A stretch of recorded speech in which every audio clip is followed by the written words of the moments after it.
Hey traders, Chris Pulver here. Happy Monday. Welcome to the weekly outlook for stocks, Forex, cryptos. It is the 23rd of March. This is the week of the 23rd through the 27th. A quick recap from last week. Take a look at the Dow, the S&P, the NASDAQ, the MSCI, the 10-year Treasury, oil, and bonds. This was a horrible week, to say the least. It was certainly one of the wildest weeks I've seen in a long time as a trader. We had limit downs, we had limit ups, we had circuit breakers left and right. But look, this is what the tail of the tape here for the week. The Dow Jones down 17% year to date, over 30%. The S&P 500 year to date, nearly 30%. NASDAQ just over 20%. The MSCI, that measures large and mid caps around the world. That is down 30% for the year. 10-year treasuries. We've seen 20-year and 10-year treasury notes going all over the place. So 10 years coming off those lows. I think the lows were like 0.4 and they zoomed up to over 1. Oil was the big double whammy so far in 2020 with Russia and OPEC fighting. Price war continues to rage on. We see that oil has dipped down into the low 20s. We saw a big resurgence and resurfacing last week with a big jump towards 26, 27. So we'll see if oil prices start to stabilize or if there's more to the downside before a big rally or a relief rally coming. And then bonds overall, negative for the year. So, look, we're obviously dealing with a lot of crazy stuff going on with the coronavirus that's kind of fueling this fear and panic. The Volatility Index was as high as it's been since 2008. Like I said, as a trader, the last couple of weeks have been the most volatile that I've seen in a long, long time, especially in a liquid market like Forex. However, saying that, there was a ton of opportunity to trade. And last week I pivoted in my trading room. We ended up doing some trading during the London session. And here is what it looked like. So we took some trades during the London session. You can see here, I just started mapping out Euro breakouts. This started out my trading through the 16th, which was last Monday. I had some scalps going right here. I started Euro breakout trading on the 16th and continued to do it through most of the week. It was a pretty good week. So I think that it's necessary that traders recognize that not every strategy that you have or not every one of your favorite strategies is going to work all the time. When there's just flat out movement day in and day out, there are things you can do to take advantage of it. So I try to do my best to position for short-term trading and take advantage of the market, just zooming day to day. It didn't matter if it was at a high, it didn't matter if it was a low. I just expected price to be moving, and it did all of that and then some. So just for the week, I started scalping on Monday and did primarily scalping all week. It was a pretty solid week. If I look at, let me find that total here. So 9 to wrapping up the end of the week there, 1,683 pips just in scalping. We had a Facebook Live session last week on Thursday from 2 p.m. to 3 p.m.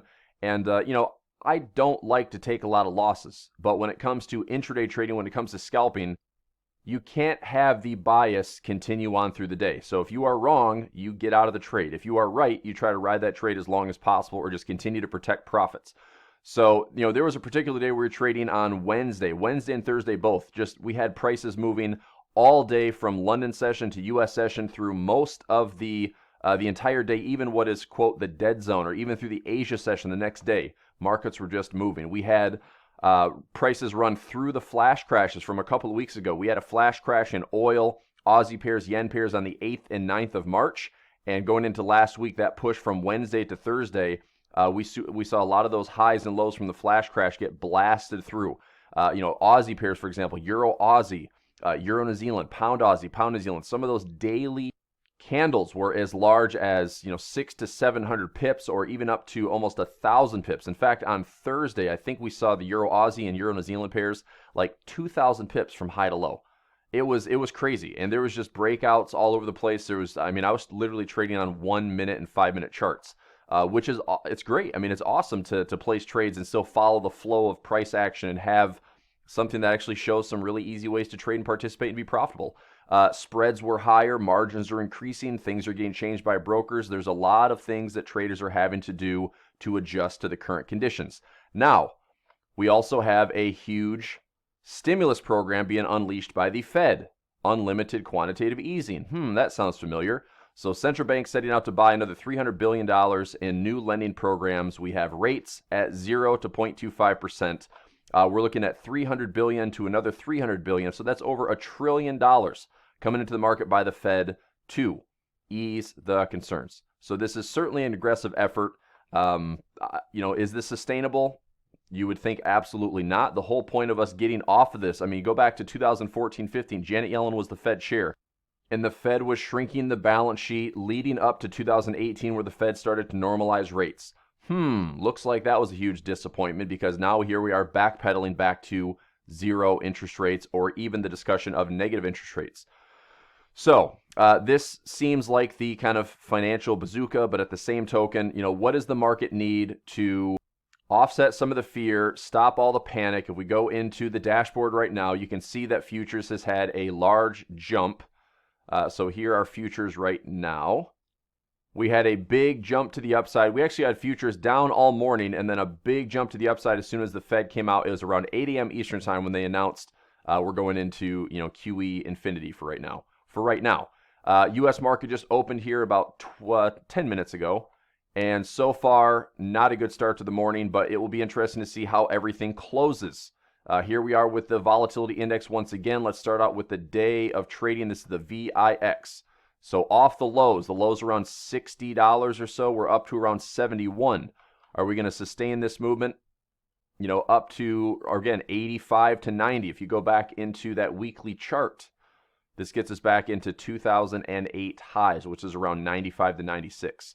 So I would imagine that, sooner than later, we are going to start to see the stalling on the VIX. Right now we'll see how the pros close for today, considering it's such a big announcement by the Fed. Is it enough to pacify the markets? Is it enough to calm the nerves of the markets? I don't know. That remains to be seen. And that's why what's happening right now is so aggressive and so radical and so extreme. Perhaps the market doesn't use this as, at least for now. I mean, we have almost, 1.5 weeks until the end of the quarter. I've been saying this for the last few weeks. I just feel like maybe Q1 is going to be kind of toss it aside, chalk it up as like one of the worst quarters that the markets have seen in over a decade.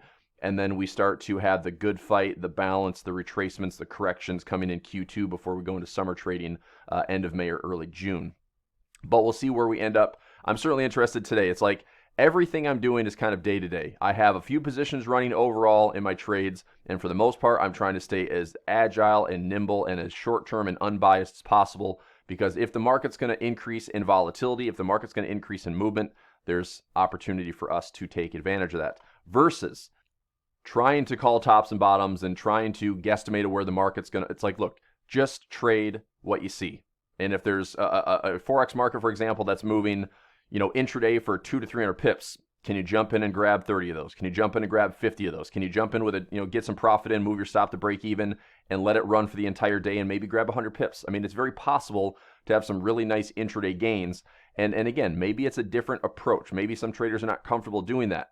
But you have to have a couple of ways to trade. I mean, I think that if you have a long-term plan, great. If you like to trade price patterns, great. If you have certain automation strategies, robots, great. But you have to be able to have scalping strategies as well. I mean, intraday there are ways to scalp, and there's no better time to scalp than when the market's moving a ton. When we have a lot of volatility day in, day out. That's certainly when I like to take advantage of market opportunities like that to scalp. So anyway, VIX has just gone straight up since our late February, since we started to see the top in the stock markets. Are we going to sustain this run up into the highs in the mid to high 80s, possibly $90+ what we had back in 2008? From there, do we revisit the highs? Do we have overbought conditions? Do we have any divergence here on the VIX? Let's say we come back and retest the high, or maybe even make a higher high. If we disagree with the momentum, I wouldn't be surprised if we fall back in. In fact, I would be looking at some option trades there on something like VXX to actually buy puts and see if I can take this into the money below $60 or something like that in the next maybe 30. Actually, I'd probably go 60 to 90 days out, maybe even 120 to let this have a strike price below $60. If we go into, let's see, VIXY, these are other volatility plays. So I'm in the money and actually out on a lot of these trades now. They've been running for the last roughly month or two. This is the VIXY, which is, again, a volatility play. Bought it at $17.60. We had highs up towards $65. That's a pretty solid gain. It's over 3 times your money on the VIXY.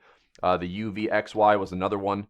Bought it at 20. This one had highs at 135. That's over 6 times your money. Not too shabby. The TVIX, which actually had a 10-to-1 reverse split where my $10 position became a $100 break even, but it ran up to $996. So nearly 10 times the position. Not too shabby. So it was a nice way to play, and again, in the short term, nice way to take advantage of this market volatility. Meanwhile, in the stock market, we also had inverse ETF plays. SPXS, we discussed in the trading room. Bought this around $18. I was going to buy it again and add to it if we got below $10. We did not. So we had lows here around $11, but we ran, break even for me was $18.11, and this ran up towards, I mean, currently it's up to 27. I did get stopped out with a trailing stop once we had this little decline here. I had anywhere from 10 to 15% chart alarms, and they triggered, so I went in and closed some positions and protected. And you can see again that the SPXS is on the rise for the day because we are seeing that the stock market is opening weaker. So futures is back to flat. We have the Dow Jones, the SPY, everything in red right now. If we start pushing into that 5% zone, we might have a limit down for the day. We will see. The other one was SPXU. Same thing here. So this was bought around $20, and this is up to 40. So this is today. I got stopped out on this with a trailing stop last week. I ended up taking some profit on Thursday, Friday to kind of wrap up the week. It's been a nice run on those volatility plays. It's been a nice run on those inverse ETFs. So very profitable within the last 2 to 3 weeks on instruments like that. And now I'm looking to see where can I find some good opportunities elsewhere. So I am kind of scouring the stock markets overall. I'm looking for dividends. I'm looking for, stocks that have been hit really hard, but also, taking good picks. I mean, I'm not going to buy Boeing. I'm not going to buy, bailout type stocks that we might see a big period this year of M&As or mergers and acquisitions where, companies just don't make it and they get bought out by bigger companies. And I don't think that's necessarily a good thing. But, Nike. I'd love to buy Nike. I'd love to buy Apple. I'd love to buy Coca-Cola. I'd love to buy Amazon. I'd love to buy Netflix. There are companies that will come out of this okay and come out stronger. And there are companies that will fail. There are companies that will be probably picked up and have to merge with somebody else. So anyway, is it time to buy the bottom? Probably not, but just pick your battles, right? I'm looking for stocks that I'm interested in. I'm looking for stocks long-term. If I'm going to buy something, I'm typically long-term. These plays right here between the inverse ETFs and the volatility index, those were instruments that I was certainly expecting to be short-term, and it has been. So going into currencies right now, the dollar has been just a wild roller coaster, straight down to straight up. Longer term, so one good thing here is I think this was a bit of a shakeout. I read an interesting article last week on the $12 trillion margin call. So right here's the article. And just to see what that Bloomberg dollar index was doing, it's just like that big run to the upside. There's a big short that was anticipated on the dollar. And look, I'm sure there was heavy positioning here to be short the dollar. And what happened? That gets squeezed out. All right. And so as a retail trader, typically when positions like this get squeezed out, it then starts to go the other way. So I'm still, in the near to medium term, as the Fed is cutting rates, as the Fed is adding tons of stimulus and essentially unlimited QE right now to the markets. That can't equal good things for the dollar, fundamentally. However, we still have this odd correlation with fear and risk-off trading. So if the dollar still gets risk-off bids, then the dollar still stays somewhat strong. So there's no confirmation as of yet to sell the dollar, okay? But I'm certainly liking this big run to the upside and this hesitation. I do think that additional hesitation in here or possibly some type of topping pattern, we can look at trading this back down even if it balances. Okay, the big tell for the bears would be, can we come back down and take out this low and then proceed lower? Which, again, it might look like a wild ride. It might look like it's impossible to trade that. But the reality is, if we consider this, okay, this was a bullish candle right there. If we have a bearish candle or a bearish pattern there, look, you can trade this unbiased to the upside. You can trade this with confirmation unbiased to the downside. If it goes all the way back down, good, stay with it. If it stops somewhere in between, take your profit, protect your profit. All right, so we'll see what type of turning points we have on the dollar pairs this week. Euro dollar is one that's particularly interesting. Just look at where we've been. Okay, we went from 108 to 115, from 115 all the way down to 106. What the fudge, right? Look at that. just a wild and crazy movement. You can see that it definitely reflects that dollar index. So of course, do we have lows that can hold? Right? Do we have lows that hold? I mean, this is a 108 low that ran up to 115. I thought that was a nice little squeeze to get another higher low and then push up into 116.17, which I expect to be kind of the correction zone for the dollar. But instead, we end up dropping straight back down. I'm wondering if this is just a big reset button for another play against the dollar, but I'm not there yet. One thing that we do need to consider with all of this stimulus coming in and all these rates getting cut is this is what happened in 2014, 15, 16, 17, and 18 with all these lower volatility years. If you've been a Forex trader and experienced low volatility, central banks have been a big part of why the markets have not been moving day to day aggressively. So right now it's kind of a refreshing, I mean, I know it can be scary because we're watching the stock market sell, but day to day if you're watching prices and you're seeing 200 to 300 pip daily trading ranges, that's exciting. You know, that's an advantage, that's an opportunity. But if we see just aggressive QE programs and a ton of liquidity that are just flooding these markets, we're going to see that volatility tightened up. We're going to see that VIX starting to decline. And from there, we might see tighter range-bound trading. So my focus is on what is ahead. My focus is on what is the present, what is ahead, and how do we trade it day to day. All right. So the dollar index, if we start noticing that we have some bottoming formations and we start getting some confirmation to the upside, I would be looking for something like this to give us a range and possibly start moving halfway back or maybe even coming back up again. And this might be straight up to straight down to straight up. And at the end of this, maybe the market ends up stalling and going corrective. You know, we see this happen a lot after these aggressive moves. Is this, I call it kind of the tuning fork, where we just have a big move up and then the market just tries to find some footing. So we might have some indecision coming on the euro dollar. We might have some indecision coming on the dollar in general. But I'll be watching that VIX and I'll be watching the stock market to see if we have high volatility. The Forex market will certainly reflect that.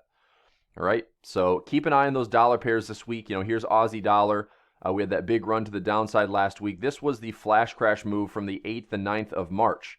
And I think this probably caught a lot of retail traders off guard because typically what happens with a flash crash, and I talked about this in the weekly outlook, when we see a flash crash, we tend to see flash crash, market recovers. We might have a slow retest of the flash crash lows, but then we start to see bottoms. Okay, I have a feeling that retail traders were trying to buy those lows or had stop losses right there, and very few retail traders could hang on to that because that was not a small push. Once we broke through those lows, that flash crash low was right around 6,250 or so, 6,300, and we dropped down towards 5,400. So not many traders are prepared for a 900 pip push through those lows. And the same is true on other Aussie pairs. Euro Aussie, for example, this was a wild week on the Euro Aussie and Euro New Zealand. There's your flash crash high right there around 8,100, and we ended up running up to 9,700. So imagine that you were trying to play the structure. We had our flash crash, we had our quick balance, we pulled back to that level, and as soon as we had that little candle break above, traders are probably thinking, okay, it's going to go down the next day, and then boom, just flushed them out. So we had this huge candle. I mean, just those 2 days. And again, I was not calling the top. We were trading intraday. We were trading to go with the flow of the market. And that push right there, low at 82, high at 89. That was a 700 pip day. The next day, it wasn't a flash crash, but we just had so much volume pushing to those levels, the low of 80 and the high of 97, almost 98. That's an 1,800 pip high to low. So one thing that is interesting is looking at this now from the weekly candle. That is a very large weekly candle. All right. So again, I'm kind of looking to see, is this a topping point? We've gone from the lows around 6,100, by the way, 6,100 all the way to 9,800. That is a massive, massive run with very little correction. So coming into this week, is if the market's going to kind of catch its breath, you know, we might see some indecision. I wouldn't be surprised this week if, this high is nice and safe. We have kind of some indecision holding in here, but I'm looking to see going into the next maybe 2 to 4 weeks, once we get through Q1, which is only a week and a half away, if we start to work our way back down in kind of a corrective fashion. We have this low, this high swing, almost 4,000 pips. And we start to work our way back down into some balance, maybe get to a 50% level where the market can just take a breath. And I'm sure that there's some some covers and things like that. So it was pretty crazy, but it was also a lot of fun. You know, it's been a long time since intraday trading on 1 and 5 minute charts. I've captured 1,000 pips, and we did that last week with around 16, almost 1,700 pips. So other currency pairs, I've talked about this, recently. I'm only in 3 major positions here. I'm looking at Aussie New Zealand going long to the upside. The RBNZ came out with a nice emergency rate cut to 0.25%. So I will see that. I don't think they have one scheduled for the rest of the month because they came out with that emergency one. Let's go to next week's trading. So let's see here. Business confidence, non-farm on the 30th or the 3rd of April. Okay, so we're going to finish the month with no more RBNZ news. I am interested, again, kind of seasonality-wise, the New Zealand tends to move in these late March, early April shifts. And the fact that on the monthly chart, I like where we're at these lows. I would love to see a reversal pattern here and see if we can make our way back into 107.50 or possibly even higher into 108.50. So I still remain long and kind of medium to long-term outlook on the Aussie New Zealand. That's one of my few position trades that I'm in. Aussie Swiss is another position trade that I'm in that, this is probably not the best pair for me to be trading. I bought this off of 20-year lows. It didn't respect those lows. Now, I still think that on this daily chart, you can see my structure. Lots of support, lots of support, lots of support. Even with that flash crash move from a couple weeks ago and our press and lower low, we're still responding to that structure. So what's going to be important to see this week is that this low from last week holds and we start to see some movement back up into some corrective territories. Now, longer term, of course, I'd love to have this thing, go much, much higher in the long term. But right now, the fact of the matter is this is risk on Aussie versus risk off Swiss. And this is one currency pair that, because of this current environment with a risk on versus risk off exchange, I don't necessarily want to be buying the risk on because risk off is probably going to be the flow. So if we have a correction back into some of these imbalance levels, something around like 63, 6,400, this is one pair that I'm willing to kind of sacrifice in the near term and make it up later. This is one pair that if I get this one back to break even or close to break even, I'm willing to kind of part ways with it and then trade elsewhere and keep my exposure pretty minimum when it comes to a risk on versus risk off exchange. So this is one position that I have. I'm still holding for right now, and I'm holding small. I did take a little bit of a haircut recently. I had some trades in here near these lows. When this started to push, I did peel off those trades for about a 2% loss, but last week ended up making most of that back. So I'm doing my best to kind of neutralize and not be overexposed and not be over margined or leveraged and things like that, which is super important. And by the way, if you took a look at my YouTube video last week on my YouTube channel, here is my channel here for my Keep It Seriously Simple Best Trading Strategy video series. I just launched a 2-part video last week. It was module 5 for trade size, margin, and leverage. So I would encourage you to take a look at those. I just produced those on Friday. So they dropped Friday on the 20th.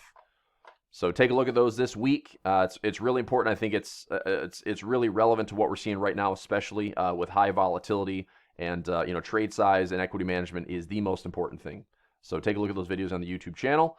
But Aussie Swiss, previous lows, again, these are 20-year lows around 6,500. If we get back even close to those lows, then I'll look at protecting, some profit. My break even currently is sitting around 6,400. So if we get back to those previous lows, that's a great spot to somehow come out of this with some trades and some profit. If we come back into some of those flash crash gaps, which is right in here around 62, I'm not trying to put my pride and ego ahead of this trade. If this comes back to 62, I'm willing to kind of take the short-term loss right here. It might be another 1 to 2%, but for me to be free and clear of this one, have the margin back, and not worry about risk on, risk off, that might be my game plan on this one. We'll see. If we have this unanimous basket run on the Aussie getting super strong, or this really strong basket move on the Swiss getting super weak, then maybe I hold on to it a little bit longer, and this giant collapse becomes this giant recovery, which can also happen. So I'm not declaring that I'm going to close out my trades yet. I'll be watching this very carefully, but I certainly know that once we hit a level that, maybe I can get it back to within a 1 to 2% loss or 1 to 2% drawdown, to me, that's not worth letting that 2% drawdown get back to 5 or 6%. Me getting it back to 2% means that this loss becomes very manageable and I can close it and I can make that percent up elsewhere. So that's my outlook on Aussie Swiss. Euro Swiss is another one that I'm position oriented on, and we're getting a decent run to the upside today. We're back up above, or we're very close to 10600. I think there's two really important levels here that we need to see. Number one is we need to get a nice daily and weekly close above 106, and the next level would be a close above 107.20. If we can see the bulls closing above 106 firm and above 107.20 firm, then this will make its recovery, I really believe, back into previous support and previous resistance, which is around 110.100 or 110.45. So we also have a huge channel out here on this 2-year run on the Euro Swiss to the downside. If it's a larger, kind of wave 1, 2, 3, something like that, getting us back into this 110 zone, I'd actually be pretty happy to see this Euro Swiss come back to 110. It can possibly go higher. I've mentioned this as far as the longer term. I think longer term, this Euro Swiss, you give it 12 to 24 months, this ultimately finds a way to come back to 120. So this could be, 120s here resistance. If we find some lows, break this 2-year channel, make our way back out, come kind of range bound from 105 to 120, just have this, price pattern at resistance, price pattern at support. But it's going to take time. But where the Swiss franc currently sits, Aussie Swiss at or below historical lows. Euro Swiss not too far off historical lows with its flash crash. Pound Swiss near or at or below historical lows. New Zealand Swiss near or at or below historical lows. A lot of Swiss franc pairs. The Swiss is excessively strong. Last week, the Swiss National Bank did not do anything with the rates. They're just kind of looking to monitor, but the Eurozone came out with another large buying program. So they put in, I think, almost 800 billion US. It was like 750 billion euros a month. And the Swiss National Bank sat there and said, okay, we'll watch the situation. The Swiss National Bank, I think, will end up stepping up at some point. Just keep an eye on it. They do like to come in and move things around. It's a very profitable bank. They move things around when it comes to floating reserves. And they want exchanges at certain levels, I am sure, especially when it comes to having negative interest rates. But again, they've had safe haven flows, and they've really just kind of sat and watched this all happen pretty tight-lipped and not had to intervene or manipulate too much. So we will see if there's any of that happening. From a technical standpoint, the Euro Swiss looks really, really good to have some lows forming and some near-term corrections back towards again, I'm going to say 110.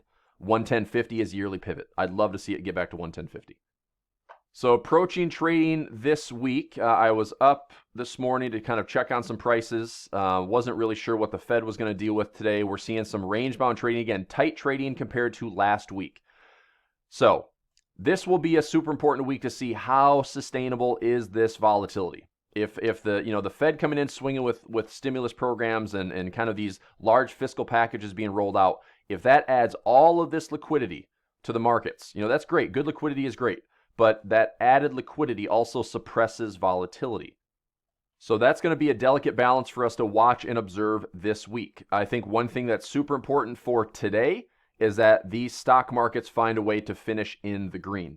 Is the Fed swinging with this fiscal program and kind of unlimited bond buying or unlimited QE? Is it enough to let the markets kind of stop the hemorrhaging? Let's take a look. Let's look at the SPY, right? Let's look at the SPY. So there was our low of the day so far. Are we going to close bullish on the day? Possibly. Where does this drag to? We started to see a fresh low from here. And, I'm interested in the, where exactly we have been from high to low, okay? So if we have highs, this is the S&P 500 around 33.99 to a low around 21.85. So let's get the calculator out. So 33.99 minus, what was that, 21... 21. I've got the low there on the 21.82. So minus 21.82 divided by 33.99. So we're, from high to low, we're at a 35, almost 36% correction. All right. So, going back to 2008, 2009, that was about a 56 to 57% correction from top to bottom. So is there a number in mind for the short-term bottom? Is it 40%? Is it 35%? I don't know. I'm not interested in really calling the bottom. But if we look at this from a structure standpoint, there's lows, future lows. Do we come into the round number? Does the S&P hit 2,000? From a technical standpoint, it does make good logical sense that we would find a way to hit that round number, have a bit of a V bottom, and from there we recover. So maybe this is announced today, the market still prices in, weaker declines or whatever. I mean, this is essentially the market saying, look, we're pricing in the bad stuff. We're pricing in contractions. We're pricing in recession. We're pricing in a lot of things right away. And that's why this has been such a violent decline. But if we come into this area, end Q1, I think Q2 can at least be a little silver lining. I think Q2 can be a glimmer of hope. I think we can have kind of the technicals come back in. We can see some balancing going on. And heading into summer trading, we might have this wild and crazy Q1, Q2 recovers a little bit, and then we deal with indecision through the summer, and then everything gears around the U.S. election towards the end of the year, right? Wouldn't that make sense that we still have ultimately what's going to decide the fate of the market is who becomes president in November? If it's Trump, most likely the market's going to enjoy that. If it's Biden, change in leadership, uncertainty in regulations, that's probably not going to be so hot. Right? And that's not to influence anybody's political decision. That's just saying this is what I think the market will ultimately end up doing through later this year. So I think that right now Q1 might still end up pressing these lows, and make everybody think like there's nothing that we can stop, right? But naturally when the emotions are so distraught, that's usually where we find some bottoms. And I think we'll have a bit of a relief rally there. Maybe, again, we have a 30-some% decline, maybe even 40%. But if we can recover 10, 15, 20% of that move, then we'll be back here. And then we go through summer trading. I know that if I'm really profitable going into summer trading, I'm certainly going to take a break. I think a break is warranted. I think a break is needed, especially if trading slims down or volatility and range-bound trading comes back. I will look to kind of be, neutrally positioned going into the election and look to be, agile and try to be as present as possible in trading. All right, so those are my thoughts for this week, right? I mean, we'll be watching this week in my trading room. Speaking of trading room, one way that I have a lot of inquiries and a lot of questions that popped up over the last couple of weeks is how do we get in the trading room? If you come into smarttrader.com, this is just smarttrader.com. You can sign up for a free account and use the charting platform, charting software. You can go into this new marketplace feature. If you click on that marketplace feature, inside a featured window, there's the Flex Trading Room, which is what I run. So we have Tuesday sessions, Wednesday sessions, Thursday sessions. I post this weekly outlook. We often do weekly recaps. We throw in bonus sessions, so we get to spend a lot of time together each and every week. And I've changed my schedule in order to accommodate more active daily trading, which has been great. Because we've done really well. If I go into, let me get out of here for a second.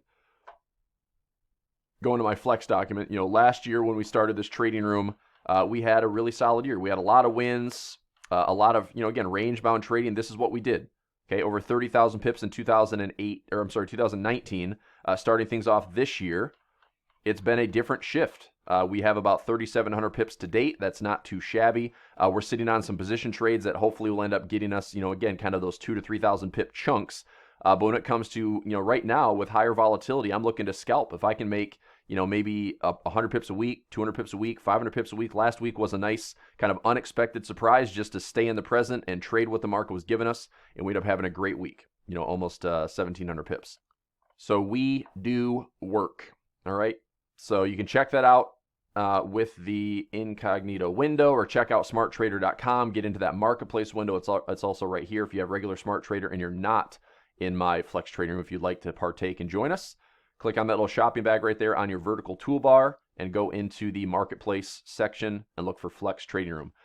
In the trading room this week, we'll be looking to see what type of volatility we have. I noticed that from Friday's close to today's open, we're not seeing a lot of movement. This is Euro Aussie, one we have heavily traded over the last couple of weeks. And look at what's happening. Not much. So I'm looking to see what's next. I'll probably end up boxing this in, taking a little bit more range-bound territory into consideration and look to see, do we trade and break out this way? Do we trade and break out this way? We have a high to retest. We have lows to retest. We have all sorts of inefficiencies to the downside after a 3,000 plus pip rally. Certainly we can balance with a high, low, lower high to lower low. All right, but I'm not really that directionally biased. If this wants to head higher again and try to retest that high, fine. Then there's going to be 600 or 700 pips to retest that high, and we can take advantage of that intraday. All right, so we will stay flexible. We will stay agile. We'll trade the present. We will do what we need to do to be profitable. So take a look at my YouTube page, everybody. Enjoy those videos. Module 5, it is trade size, margin, and leverage. Weekly Outlook is here. Give me some feedback. Give me some comments. Make sure you subscribe to that channel if you like. And I'll see you all very soon. Let's have a good trading week, everybody. Bye.